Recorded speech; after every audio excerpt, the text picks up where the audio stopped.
YouTube community. We have to start again because the strap fell in the way, she said. This is awkward. There's sexual tension here. Hey, Chris. Good day. There's two bored Germans around a Line 6 Pod Go. Yo. I had the Pod Pro. This is not misspelled Pro. This is literally Go. Yeah, it's an order. Does it have wheels? It doesn't have not wheels, but it has a handle that you can grab and carry around. Indeed. I can get my hand in here. This is not an innuendo. This is just literally, I can get my hand in here. Is this the handle? No, it's right there where your hand goes. If I flip it over. Okay, did you have to point with that finger? It's the only finger that's worth using. Okay, this is. Whoa! Look where all the information is. They made it pod shaped. That is. Come the fuck on, Line 6. That's brilliant. Someone wants to point out the legacy there. You're quite right. Wow! What a comment from Chris on the other side of the column. Is that where you live, Chris? On the other side of the column? The dark side of the column. And it's the best side, if you ask me. However, do you want more information on the Pod Go? It sounds like you want to give me more information on the Pod Go because you're the one trying to sell it. I'm the one trying to make fun of things in general, so maybe you should be talking about it. I don't know. What I can tell you is that kind of three things to remember about it. Number one, it's very portable. Number two, it's super easy to use. And number three, it has all the HX family sounds in there that you know from things like Helix. And I know them from Helix. It's also nose-operated expression pedal. If you go down low enough, you can use your nose. Or if you have other appendices that are long enough, you don't. No, I can't. Ouch, it really hurts your nose. Don't operate it with your nose. So, you couldn't hear me because I was doing... How do microphones work, Chris? Sorry, who? Yeah, you point them at the source where the sound comes from, and then it may capture it. Wow. People at Yamaha know things. /Line 6, same thing.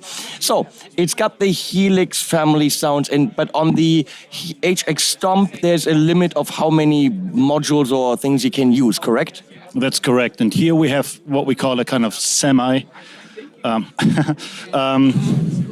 fixed signal chain, which has certain blocks that are always there, like amps and cabs and volume and wah pedal, and then other blocks that are freely configurable with whatever effect you want. So distortion, modulation, pitch, whatever. Now, the stupid thing is I'm not prepared, and I didn't look at all how to program this, what it is, or anything from above. And from where I am, I literally can't see.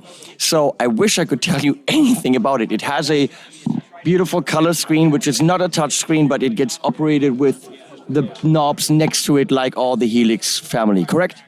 Pretty much so. It doesn't have the touch-sensitive controls. But you use these guys here, and now I have a finger growing out of my chin. These guys. These rotary encoders. Endless encoders. This is not convenient. I thought you was going to touch me there. I was getting slightly brain melt. Yeah, okay, moving on. That was too sexual.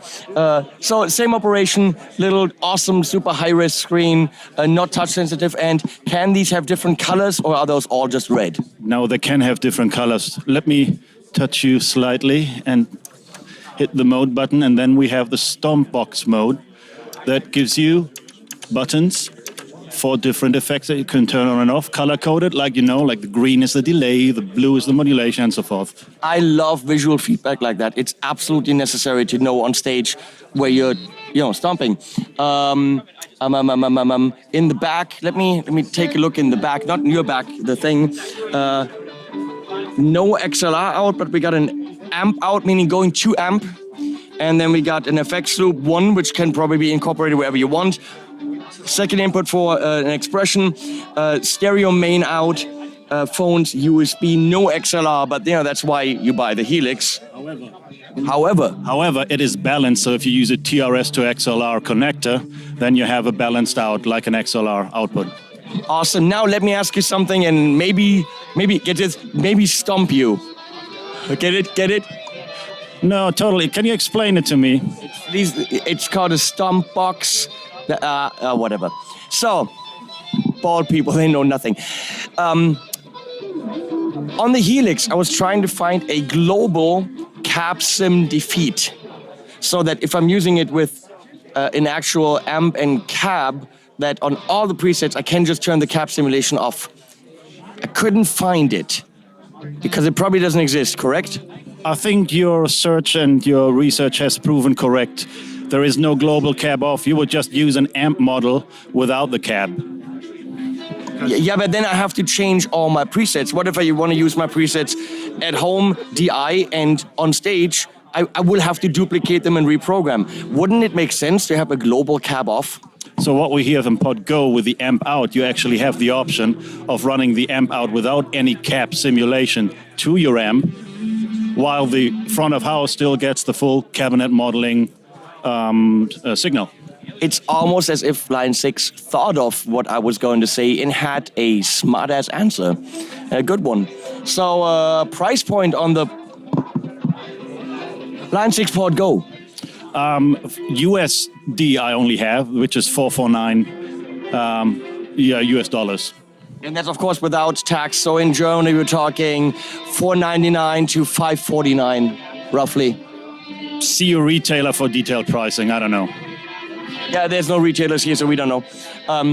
Yeah, that's pretty cool. Lightweight, more. No, okay, what? How? In what way? Now, what does it do to the HX Stomp? Is this, because it doesn't have an HX on it, is this more, is this less, is this replacing it, is it just a bigger version? What's the deal here? So the HX Stomp really is designed as a product that sits on a pedal board and works nicely with other pedals if you want to. But if you want the same functionality, like the expression pedal, more buttons, then you would have to get additional stuff for the HX Stomp. So the Pod Go really is the standalone all-in-one version of that has, somewhat, a different workflow because you can't have parallel paths and stuff like that. So it's really easy to use all-in-one solution, where the HX Stomp is more of an additional to your existing pedal board solution. But kind of at a very, very similar price point. Not dissimilar indeed, but I think it's a slightly different user for that. But we'll see, All of you guys will look at this going like, well, that may be interesting or may not. Yeah, you make up your mind, let us know. Comment below, please. So, also, thank you, Line 6/Yamaha, for being a sponsor of this trip, which you don't know, and you didn't pay for it, so you don't give a shit. But I'm telling these guys that Yamaha is one of the sponsors that got Harry and me here, help with the flight in the hotel, so that we could actually bring you those videos. So that's really one of the reasons why we're filming this, because, I got to. Also because it's cool. That's really 2 reasons. Also, I like Chris, so 3 reasons. And a 4th reason, we wanted to see how high the tripod goes. So, reason 5, do you have a 5th one? Well, we had to whip around to sponsor the trip, so I basically paid for you because we all had to get, 5% of our salary goes to your trip. So. Oh, thank you. You're welcome. 5% of your salary. Wow. That means Harry and I, we're rich now. If everyone at Yamaha Line 6 gave 5% of their monthly salary. You underestimate the amount. Let's move away from this conversation. Okay. I'm waiting for my pink slip. I'm waiting for your letters of complaint as well. Comment below what you think about things and stuff. Thanks Yamaha Line 6 for being a sponsor. And links below if I find them. Animals at the end.